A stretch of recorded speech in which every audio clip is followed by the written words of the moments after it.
আসসালামু আলাইকুম। এইচএসসি 25 ব্যাচের সকল পরিশ্রমী শিক্ষার্থীদের শুভেচ্ছা।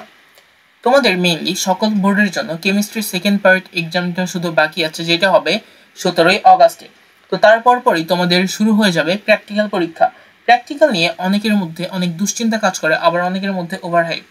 তো সেগুলো আগে আগে আজকের ভিডিওতে ক্লিয়ার করে দিব, এবং পাশাপাশি এমন কিছু টিপস দিব যেগুলো জানলে প্র্যাকটিক্যাল পরীক্ষায় তোমার মার্কস কমা প্রায় অসম্ভব। তো চলো শুরু করি আজকের ভিডিও। প্র্যাকটিক্যালি ফুল মার্কস 25-25, এটা কি শুধু টপারদের জন্য নাকি তুমিও পাবা? তুমি কিভাবে পাবা সেটা জানতে হইলে ভিডিও শেষ পর্যন্ত দেখতে হবে। তো চলো শুরু করি আমরা আমাদের আজকের ভিডিও। তো সবার প্রথমে আসি ডেট, তোমাদের পরীক্ষা কবে হবে। পরীক্ষার প্রিভিয়াস যে ডেট সেটা ছিল 11 থেকে 19 আগস্টের মধ্যে। তো দেশের কিছু সমস্যার কারণে তোমাদের এই ডেটটা পিছায়ে 21 থেকে 31 আগস্টের মধ্যে চলে গিয়েছে, অর্থাৎ তোমাদের যে প্র্যাকটিক্যাল পরীক্ষা সেটা হবে 21 থেকে 31 আগস্ট, এই 10 দিনের মধ্যে। তো এই রুটিন তোমাদের যে কেমিস্ট্রি সেকেন্ড পার্ট পরীক্ষা শেষ হওয়ার পরপরই এই রুটিন তোমরা পেয়ে যাবা। এটা হচ্ছে ডেট। তো ডেট গেল। তো চলো, প্র্যাকটিক্যাল পরীক্ষা তুমি দিবা, তুমি পরীক্ষার হলে কি কি নিয়ে যাবো বা তোমার কি দরকার। ফার্স্টে যদি আসি, তোমার একটা রেডি খাতা লাগবে বা রেডিমেড খাতা, তোমার একদম সব কিছু তুমি লিখছো সে একটি রেডি খাতা, সাইন সহ একটা খাতা তুমি নিয়ে যাবা। সাইন কিন্তু অনেকে করে না, পরবর্তীতে সমস্যা হতে পারে, তো সাইন সহ একটা খাতা নিয়ে যাবা। অনেক সময় ফিজিক্স বা কেমিস্ট্রিতে চিত্র আঁকতে হয়, পেন্সিল বা জ্যামিতি বক্স নিয়ে যাবা, যার যেটা ইচ্ছা। যদি জ্যামিতি বক্স না নিয়ে যাও, স্কেল কম্পাস এগুলো নিয়ে যাবা নর্মালি। আরেকটা যদি আসি, ডিসেকশন বক্স, এটা অনেকের ক্ষেত্রে লাগে বা অনেকের ক্ষেত্রে লাগে না, তবুও রাখতে পারো, যাদের আছে তারা নিয়ে যেতে পারো। অনেক সময় মেইনলি বায়োলজি পরীক্ষা দিয়ে অনেক রুই মাছ কাটতে বা জবা ফুলের ইয়ে কাটতে এই ডিসেকশন বক্সের প্রয়োজন হয়, বা অনেক ল্যাবে স্যারেরাও দিয়ে দেয়। তো এটা আর কি, এটা গেল প্রয়োজন। যদি এবার আসি তুলনাতে, এটা একটা মেইন পয়েন্ট। দেখো, তুলনা করবো না তো কি তুলনা করবো না, যে রিনাউন্ড কলেজগুলো আছে, NDC, Saint Joseph, Dhaka College, এই কলেজগুলোতে যদি আমি ল্যাবের কথা বলি, এদের ল্যাবের সাথে কিন্তু অন্য কোনো কলেজের ল্যাবের তুলনা হবে না। কেননা এদের ল্যাব 100% ল্যাব হয়, এদের যে কাজগুলো হয় একদম শতভাগ। এমনকি তুমি এমন কলেজও দেখবা, পুরো বাংলাদেশে এমন কলেজ আছে যেগুলোতে কোনো ল্যাবই নাই, ল্যাবের জিনিসপত্র তো দূরে থাক। তো এই কলেজগুলোর সাথে তুলনা করবা না, যে এদের মানে কি কি লাগবে, কি দরকার, এদের সাথে আমরা পারছি না, এই জিনিসগুলো কখনো ভাববা না, এই জিনিসগুলো কখনো ভাববা না।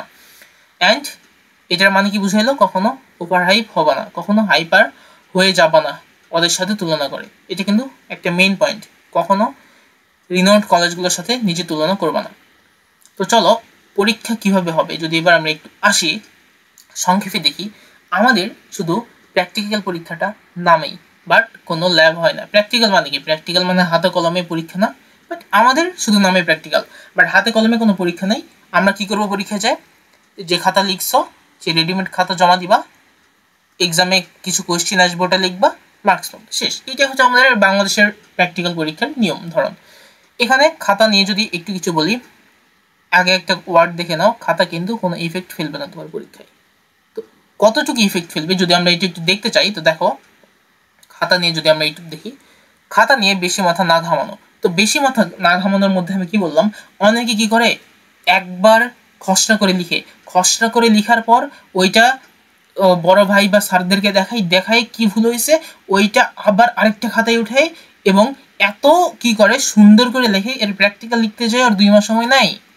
ভাই রে ভাই, এত কিছু তো দরকার নাই। তুমি জাস্ট মাথা না ঘামায়ে জাস্ট একটা খাতা যেন তোমার থাকে, একটা মোটামুটি সুন্দর লেখা একটা খাতা যেন তোমার থাকে, তাহলে তোমার যথেষ্ট, আর কিছু লাগবে না। আর একটা কথা, খাতা অনেকে কি করে, যে লাস্ট ব্যাক বেঞ্চারগুলো আছে ওরা কি করে, ফাঁকা খাতা জমা দেয়। মানে খাতায় কিছু না থাকে, কিন্তু দেখবা যে বা একটা লিখছে, ভিতরে কিছু নাই, লাস্টে আবার লিখছে, পুরো ফাঁকা খাতা। ভাই, যদি স্যার যদি কারো খাতা দেখলো না, তুমি লিখো না, তোমার খাতা দেখলো, তখন তুমি কি করবা, তোমার মার্কস যদি কাটে, পরবর্তীতে তোমার কি হতে পারে এটা একটু পরে আসতেছি। তো খাতা যেন ফাঁকা না থাকে, এটুকু রেসপন্সিবল হও, এটুকু রেসপন্সিবল সবাই হয়ে যাও। তো আর এক্সামে ওভারহাইপ কিছু না করা, মানে মাত্রাতিরিক্ত খাতা নিয়ে কিছু না করা। তোমার খাতায় কি করবে, খাতাটা সুন্দর করে স্যার নিবে, নিয়ে যে তোমার খাতা একদম মধ্যে দিয়ে চিড়ে দিবে, খাতাটা দিয়ে ফেলাই দিয়ে স্যারেরা কি করবে সেটা স্যারেরা জানে। এইটুকুই ব্যাপার। তোমার খাতা ভাই খুলেও দেখবে না, কিছু দেখবে না, যদি দেখবে যে তোমার ফার্স্টের পেজে এই সাইনটা আছে কিনা, সাইনটা কিন্তু মাস্ট ভাই, এই সাইন কিন্তু মাস্ট, সাইন একদম মাস্ট। তো আমাদের অনেকে কি করে বন্ধুরা, যে স্যার সাইন না দিলে নিজে সাইন করে, নিজে সাইন করে। আমি কিন্তু তোমাদের এটা বলতেছি না যে তোমরাও নিজের সাইন নিজে করবে ভাই, তোমরা নিজের সাইন নিজে করবা না, তোমরা খাতা লেখা হইলে সুন্দর করে স্যারদেরকে দিবা, দেখবা স্যারদেরকে একটু তোমার ব্যবহার ভালো থাকলে বা পরিচিত থাকলে তোমাদের মানে স্যাররা সই করে দিবে, এটা কোনো প্যারা হবে না। বাট সাইনটা যেন তোমার মাস্ট তোমার খাতায় থাকে, এবার এখানে যে বললাম এক্সামে লেখা, তো এক্সামে তুমি কি লিখবা চলো যদি আমি একটু বলি। এক্সামে সেম ফাঁকা খাতা জমা না দেওয়া, পরীক্ষায় যে কোশ্চেন থাকবে একটা বা দুইটা, তুমি ওই একটা বা দুইটার অ্যান্সার সুন্দর করে লিখবা, কখনোই ফাঁকা খাতা জমা দিবা না। যদি দাও তাহলে পরীক্ষার যে 15 মার্কস এর মধ্যে দেখবা তোমার অর্ধেক মার্কস নাই, তো এটা কখনোই করবা না। আরেকটা যদি আসি, মেইনলি লেখার সময় অনেক কলেজে যে ক্যারানিগুলো আছে বা মামা চাচা থেকে শুরু করে, তো ওরা কি করে টাকা নিয়ে বলে, স্যাররা কিন্তু মেইনলি টাকা নিয়ে কথা বলে না, এটা একটা ওরা ওই ক্যারানিদের নিয়ে বলে যে 20 টাকা 30 টাকা 50 টাকা 40 টাকা 50 টাকা এরকম নেই, তো নিয়ে কি করবে তোমাদেরকে অনেক সময় দেখবে যে তোমার খাতা দেখে তোমাকে লিখতে দিতে পারে, তো এরকম। তো তুমি কি করবা, বেশি মানে উত্তেজিত বা এক্সাইটেড না হয়ে উল্টাপাল্টা কিছু না করে টাকাটা সুন্দর করে দিয়ে দিলে, এটা কিন্তু তোমরা এসএসসি তে করে আসছো, তো তোমরা সবাই অনেকে জানো, তো পারলে দিয়ে দিবা।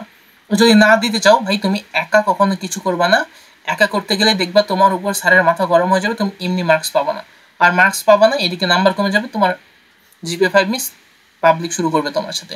তো যদি কিছু করো তাহলে অনেক মিলে করবে, বাট এটা নিয়ে ভাই 50 টাকা কোনো ব্যাপার না, তোমরা টাকা পারলে দিয়ে দিবা, এটা হচ্ছে বিষয়। পরীক্ষার মানবন্টনে যদি আমরা আসি একটু, পরীক্ষার মানবন্টনে যে খাতা তোমরা লিখো এত কষ্ট করে এত সুন্দর করে, ওই খাতায় সর্বোচ্চ মার্ক থাকে 5 বেশি কোনো মার্কস থাকে না। বায়োলজির ক্ষেত্রে আবার কি 3, এত সুন্দর করে ভাই তুমি বায়োলজি আঁকাইতেছো, প্রথম পত্র দ্বিতীয় পত্র ভাই, এটা ওটা 2 মাস লাগছে বায়োলজি আঁকাইতে, তোমার খাতা মার্কস মাত্র 3, তোমার খাতা দেখবে না, নিয়ে যাবার চিরে ফেলে দিবে। খাতা নিয়ে ওভার হাইপ হওয়ার দরকার নেই, আমি আরেকবার বললাম। এখন আসি লিখিত, এটা ইম্পর্টেন্ট। দেখো সারা জীবনে কিছু করো নাই, 2 বছর কিছু করো নাই, লিখিত তো যায় 15 মার্কস, কি প্র্যাকটিক্যাল পরীক্ষার মতোই। বললাম টাকা দিলে খাতা দিয়ে দিবে, 5টা বা 6টা কোশ্চেন থাকবে, একটা বা দুইটা তোমাকে লিখতে হবে, তো তুমি সুন্দর করে লিখে দিবা। তো এর মধ্যে বায়োলজিতে বিভিন্ন ভাগ থাকে, বায়োলজিতে পরীক্ষা নিরীক্ষা থাকে, তো তখন 1 2 3 4টা কোশ্চেন নিলে একটা থেকে বুঝছো, তখন 1 2 3 4 এরকম করে, মানে 4 7 8 8 মার্ক 7 মার্ক মিলে দুইটা প্রশ্নে 15 মার্ক মিলে দেয়। বায়োলজিতে এরকম দুইটা লিখতে হয়, বা ওইগুলোতে ফিজিক্স কেমিস্ট্রি একটা বা দুইটা এরকম করে লিখতে হয়। এবারে সে মৌখিক সবচেয়ে গুরুত্বপূর্ণ।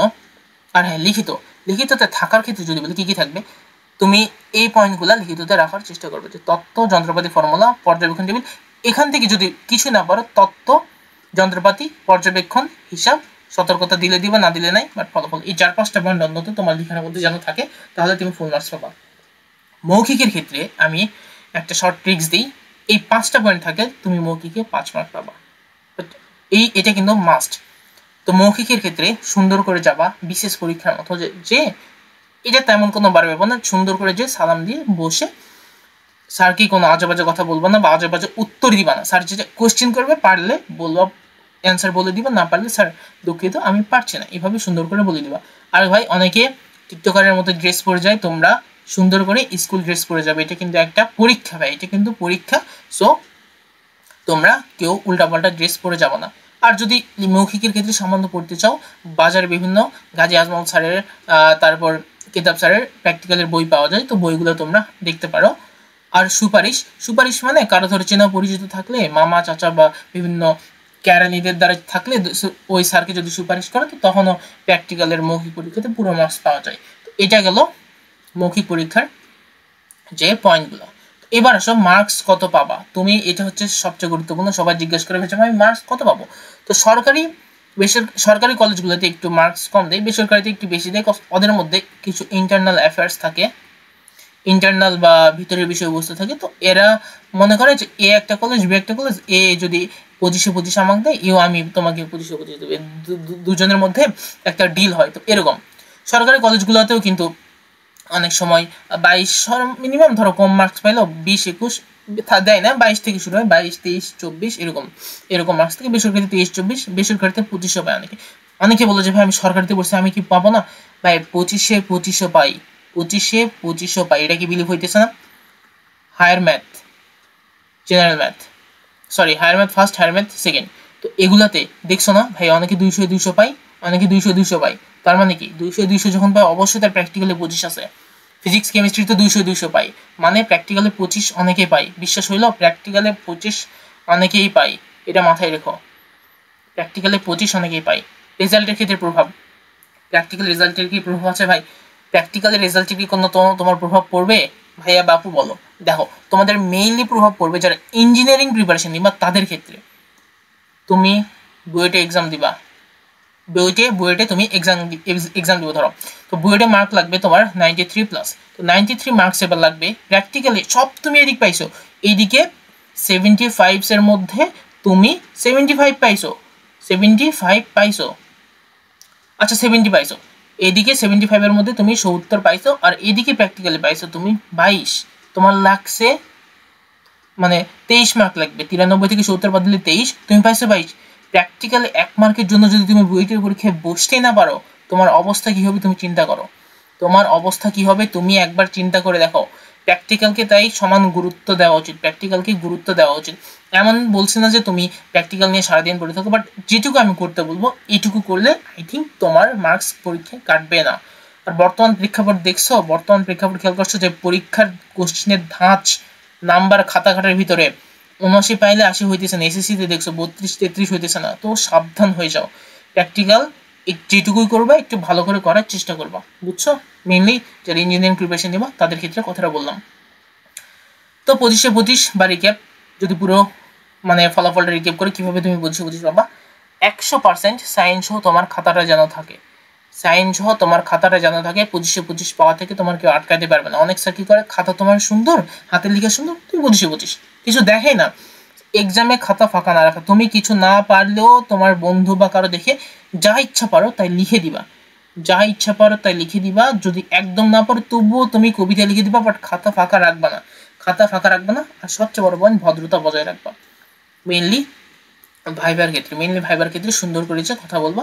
স্যারের সাথে একটু দেখবো গল্প করলেই স্যার তোমাকে একদম ওখানে ভাইভাতে 5 মার্ক একদম দিয়ে দিবে, এদিকে তো ফুল মার্কস পাবা। মার্কস মেইনলি বুঝছো তোমাদের ভাইভাতেই কাটে, এই ভাইভাতেই মার্কসটা কাটে। এদিকে লিখিত এক্সাম এগুলোতে ফুল মার্কস পাবো, ভাইভাতে অনেকে 2, 3, 4 এরকম করে দিয়ে ভাইভাতে মার্কসটা কেটে ফেলে, বুঝছো? আই থিঙ্ক যতগুলো পয়েন্ট বললাম এই পয়েন্ট কটা তোমরা সুন্দর করে নিজের মাথার মধ্যে গেঁথে নিবা এবং সেভাবে কাজ করার চেষ্টা করবা। তো দেখা হবে আরেকটি ভিডিও নিয়ে, ততদিন তোমরা সুস্থ থাকো, ভালো থাকো, আল্লাহ হাফেজ।